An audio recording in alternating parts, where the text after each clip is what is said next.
A country that stretched from Eastern Europe to Asia, a country that could one up the US, a country with the strongest military, had suddenly collapsed. This is the story of the crisis of a communist power, the collapse of the Soviet Union, by Van Meng. The first battle of the Cold War, the Berlin Airlift. It started on June 24, 1948, when the Soviets blocked all routes to Berlin. The Allies wanted to keep West Berlin since they knew that Stalin would make all of Berlin communist.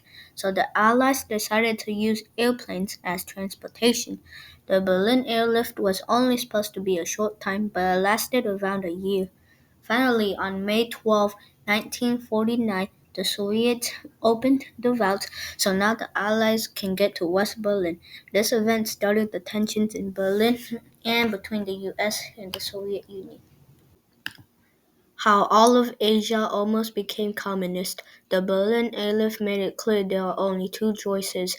You join either the democratic or communist side. When China became communist, the US feared that all of Asia would be communist. The US fought in the Korean War 1950 to 1953, and they succeeded to keep South Korea as Democrats. Then the Vietnam War started in 1955 and ended in 1975. The US failed to make Vietnam democratic, and Vietnam, until today, is still communist. If the US wasn't involved, all of Asia could have been communist. How the Cold War almost became hot. There were multiple times a nuclear war almost happened. One example is the Berlin crisis in 1961. It started on October 24, 1961, when the Soviet Union did not let American jeeps pass. Then 30 US tanks and 32 Soviet tanks faced each other at Checkpoint Charlie. If anyone, and I mean anyone, lost their patience and fired, it would start a nuclear war. Some people even said that the Berlin crisis was the Cuban Missile Crisis, but 40 yards apart. After 3 days, Khrushchev ordered to slowly back off, and American jeeps can now go to East Berlin. Another example is the Cuban Missile Crisis in 1962. The Soviet Union started putting missiles in Cuba. The US thought that the Soviets were planning to attack them, so the US also put missiles in Turkey. Finally, after 13 days, the Soviet Union said they would dismantle the missiles, and the US also took away their missiles in Turkey. These are two times civilization almost got destroyed by a nuclear war. The creation of the Berlin Wall. There was a lot of tension in Berlin. The Soviet Union was frustrated because their people were always escaping to the west, so the Soviets had enough. The Soviets permanently closed the border between West and East Berlin on August 13, 1961. A lot of families were separated, and many East Germans lost their jobs in the West. Then the Soviets started to build a wall, so it was secure for the East Germans not to escape. It took 2 months for the Soviets to finish building the wall. Then the Soviets started building a wall again, even more secure, which was called the border wall, which took 5 years to build. Many people tried to escape but failed and died. But a few people did escape by jumping over buildings, building a tunnel under the wall, or even some people flew hot air balloons. The Berlin Wall stayed up for 39 years until the wall fell on November 9, 1989. The space race and the arms race. The US and the Soviet Union competed in the space race. It started in 1955. At first, the Soviets were ahead of the Americans, but in the end, the Americans won. Both sides spent huge amounts of money, which affected both countries, especially the Soviet Union. The space race ended when Neil Armstrong landed on the moon on July 20, 1969. Another competition was the arms race. Both sides competed to see who has the most and better nuclear weapons. Just as the space race, both sides spent huge amounts of money for their military and weapons. These two competitions would eventually lead to the downfall of the Soviet Union. The Soviet invasion of Afghanistan. The Soviet Union was getting frustrated with Afghanistan because they were not following the Kremlin and they were starting to be against them. The Soviets feared that this would lead to protests and would unsecure their border, so the Soviet Union invaded Afghanistan in 1979. The Soviet Union thought this would be simple, but it was actually really hard. The Afghanistan people kept launching surprise attacks at the Red Army. The Soviet Union spent huge amounts of money on the army so they could win, but in the end the Soviets lost. The Red Army retreated back to the Soviet Union in 1989.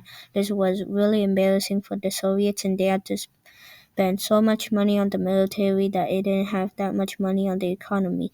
This was one key military factor for the collapse of the Soviet Union.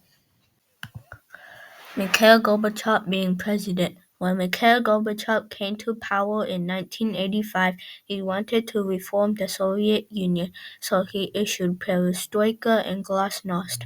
This was a new thing for the people since during Stalin's time anyone caught talking bad about the government was sent to the gulags, so people had lots to say about the government, but things were getting too chaotic and things were going a little too fast. In my opinion, the Soviet Union was transforming to a democrat, so maybe that's why things were going too fast.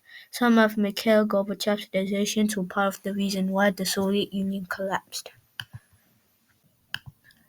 The fall of the Berlin Wall. By the end of the 1980s, there were protests of free travel and democracy.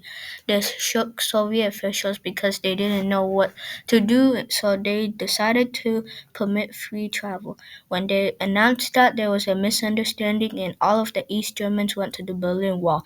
The guards had no choice but to open the gates. The Germans climbed up on the wall and started to destroy it. The Berlin Wall fell on November 9, 1989. The Berlin Wall showed that communism was starting to fade away and the Soviet Union was getting weak. So in the Eastern Europe, there were protests for democracy and independence. These protests would eventually lead to the collapse of the Soviet Union. The collapse of the Soviet Union. After the fall of the Berlin Wall, things were not looking good for the Soviet Union.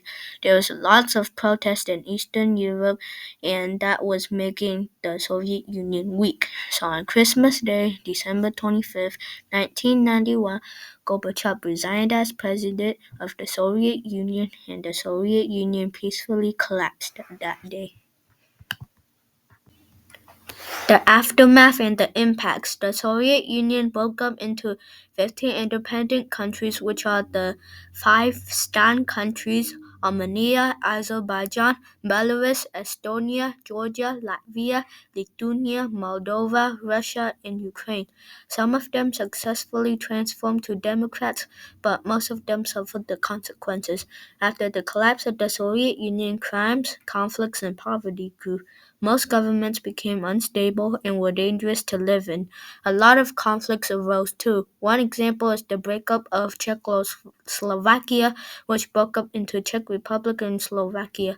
Another example is the breakup of Yugoslavia, which broke up into Croatia, Montenegro, Serbia, Slovenia, Bosnia and Herzegovina, and Macedonia. Also, crime rates were getting high. In Russia, most of the banks were owned by the mafia.